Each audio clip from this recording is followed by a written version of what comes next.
सूरज, मैं एक एडिक्ट हूँ। मेरा नाम अनुज है दोस्तों। हाय अनुज, हाय वेलकम। दोस्तों। Thank you thank you. आप सभी को दोस्तों मेरा नमस्कार। मैं एक एडिक्ट हूँ और मेरा नाम अनुज है दोस्तों। दोस्तों, ये जो अभी मैं 7 बजे मीटिंग कर रहा था और एक मेंबर को मैं थोड़ा सा सुन पाया, ज्यादा सुन नहीं पाया। वो कह रहा था जी किसी ने मुझे गधा कह दिया और मैं गधा नहीं बन गया। तो ये बात अच्छी लगी मुझे कि जो मेरी संवेदनाएं हैं, बहुत सारे लोग उनको छेड़ सकते हैं। ये कोई जरूरी नहीं है मेरे लिए कि मुझे कोई छेड़ेगा नहीं या मुझे कोई सुनाएगा नहीं या मुझे कोई कहेगा नहीं। जीवन में बहुत सारी संवेदनाएं हैं, बहुत सारे लोग मेरे साथ हैं, बहुत सारे इस जीवन में मैं बहुत सारे लोगों से मिलता हूँ, व्यवहार बर्ताव करता हूँ, तो मेरे को संवेदनाएं आ सकती हैं।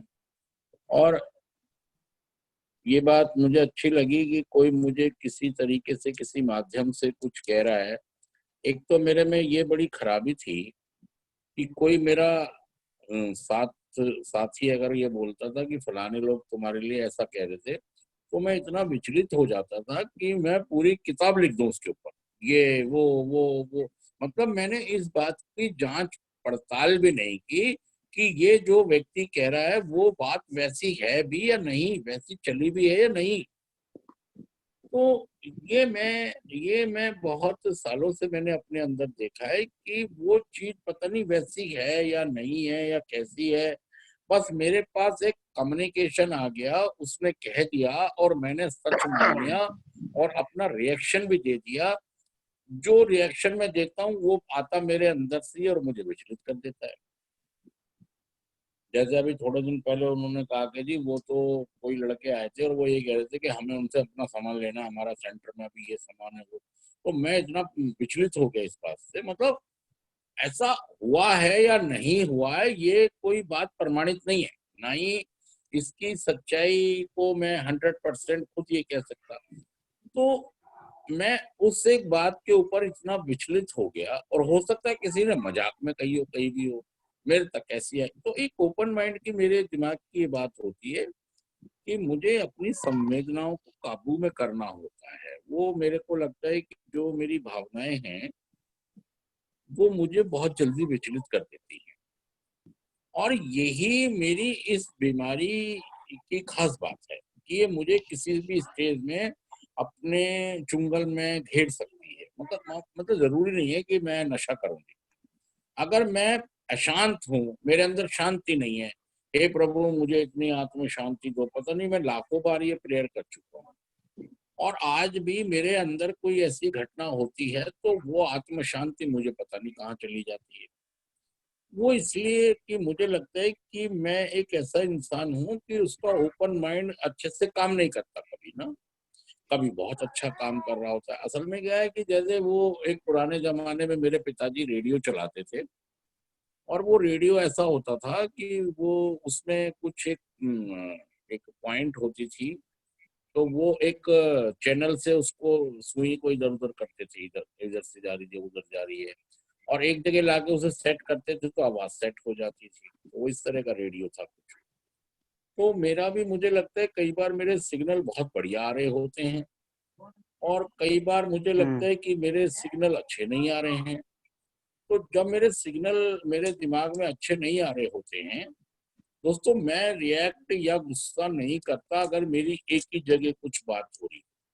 अक्सर मैंने देखा है 99% की मैं रिएक्ट या गुस्सा जब करता हूँ जब एक से ज्यादा जगह मेरी कुछ चीजें इकट्ठी हो जाती है मेरे अंदर। मतलब अभी मेरा सूरज से हुआ, अभी मेरा फिर मोहन से कुछ हो गया और घर पे आते ही कुछ हो गया, तो घर पे आते मैं फट जाऊंगा। मतलब आज भी इतनी पावर मेरे में नहीं है कि मैं तीनों चीजों को भी बर्दाश्त करके रख लूं। और ये मेरा ओपन माइंड कहता है कि मैं चीजों को उनको रिलीज करूं। जहां पे जो हुआ है उसको ढंग से तरीके से मैं अगर रिलीज करता हूँ, अपने सिग्नल्स का सही से ख्याल रखता हूँ, तो मुझे लगता है कि मैं अपने ओपन माइंड को सही से क्योंकि दोस्तों मैं इस क्लासरूम में भी जब आया था ना, तो ईमानदारी, खुली मन स्थिति और इच्छा शक्ति पढ़ी थी मैंने। तो सभी ने मुझे एक बात बोली थी पहले साल में कि भैया ये 3 चीज बड़ी महत्वपूर्ण है, ये 3 चीज बड़ी महत्वपूर्ण है, ये चीज बड़ी। तो ज्यादा मतलब तो मुझे इन चीजों के नहीं मालूम थे, लेकिन इतना मालूम चल गया था कि है ये कुछ बढ़िया चीजें, और मुझे सुनने में भी अच्छी लग रही थी ये चीजें, क्योंकि ईमानदारी, और ऐसा मैं बनना चाहता था, ईमानदार बनना चाहता था। मैं एक ऐसा इंसान बनना चाहता था जो अपनी कमियां भी देख पाए, जो अपनी बारी के लिए इंतजार भी कर पाए, है ना। और अगर किसी की गलती है भी तो नर्मता सहजता ला पाए। तो दोस्तों, ये जो नारकोटिक्स अनोनिमस का कार्यक्रम था, इसने मुझे ये समझ दी और मुझे ओपन माइंड बनाया। आज मैं कह सकता हूँ कि संवेदनाएं, भावनाएं मुझे आती तो हैं, विचलित भी करती हैं, लेकिन तंग नहीं करती, क्योंकि मैं ये असल में खुले मन स्थिति का मतलब जो मैं समझ पा रहा हूँ कि मुझे अपनी समस्या के जड़ में जाना है, और जड़ में जाके जो भी आज की मेरी स्थिति है उसके जड़ में जाना है कि इसकी जड़ हाँ है कहाँ पर, और उन जड़ों को ढूंढकर उन पर काम करना है, उसे लिखना है। तो जब मैं ऐसा करता हूँ तो मैं एक खुली मन स्थिति कर लेता हूँ अपनी। और दोस्तों, आज जो ये काल चल रहा है ना, पुराना काल चल रहा है, तो मेरा ओपन माइंड ये कहता है कि मैं, और या मैं क्या, पूरी दुनिया ही पावरलेस है इस डिजीज के आगे। तो मैं अपने को मेंटली स्ट्रोंग कर सकता हूँ, मैं अपने स्पॉन्सर से बात कर सकता हूँ, अपने साथियों से बात कर सकता हूँ, या जितने जो और लोग हैं जिनको नॉलेज है या जानकारी है, या जो इससे अपडेट रहते हैं, कुछ डॉक्टर्स हो सकते हैं, कुछ और तो मैं अपनी जो मेरे को डर आते हैं, जो मुझे वहम हो जाते हैं, तो मेरा ओपन माइंड ये कहता है कि मुझे उनका समाधान तो नहीं पता कि कोरोना कब कैसे जाएगा, लेकिन जो मैं अंदरूनी विचलित होता हूँ, तो मैं अपने ओपन माइंड के साथ इन चीजों का इस्तेमाल करके आज के दिन इन पर अपडेट होकर अपने को ओपन माइंड कर सकता हूँ। और खुली मन स्थिति जितनी होती है उतना ही मैं सहज रह पाता हूँ, सरल रह पाता हूँ।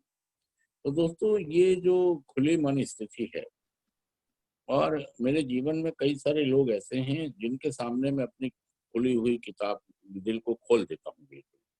मतलब कुछ मेरे अंदर नहीं होता है, कुछ है मेंबर ऐसे जो मैं अपने पूरे दिल को खोल के रख देता हूँ कि जी मैं ये, और वो भी बड़ी सहजता से, सरलता से मुझे इतने अच्छे से एक्सेप्ट करके ना। असल में मुझे ये एक चीज चाहिए होती है सामने वाले से कि मैं भी एक एडिक्ट हूँ और गलती मेरे से भी हो सकती है, लेकिन जैसे जैसे मेरी रिकवरी आगे जाती है ना, तो मुझे कोई माफ करने को तैयार नहीं होता या एक्सेप्ट करने को तैयार नहीं होता अगर मेरे से गलती होती है। लेकिन मेरे साथ कुछ ऐसे लोग हैं जो इस बात को अहमियत देते हैं कि हाँ यार, गलती इनसे भी, इससे भी हो सकती है, क्योंकि वे मानते हैं कि ये भी एडिक्ट है। तो ये एक जो उसकी तरफ से ओपन माइंडनेस मुझे मिलती है, या मेरी तरफ से जो ओपन माइंडनेस मेरे अंदर आती है, तो वो नारकोटिक्स एनोनिमस या का मैं बहुत शुक्रगुजार हूँ। या ये जो जितने साथी मेरे साथ होते हैं ना, मैं इनका बड़ा शुक्रगुजार हूँ कि ये समस्या आती है तो मुझे ये बताने में सक्षम है कि तेरी प्रॉब्लम आई कहाँ से, कैसे आई है, और इसका समाधान क्या हो सकता है। तो ये मुझे बड़ा फायदा हो जाता है यहाँ पर। तो दोस्तों, मुझे सुना आप सभी ने, आप सभी का धन्यवाद, आप सभी का शुक्रिया। थैंक यू सूरज भाई, थैंक यू। थैंक यू अनुज भाई, thank you. Keep coming back, वापस आते रहो, हमें तो आपकी बहुत ज्यादा जरूरत है। तो मैं यहाँ पे कहना चाहूंगा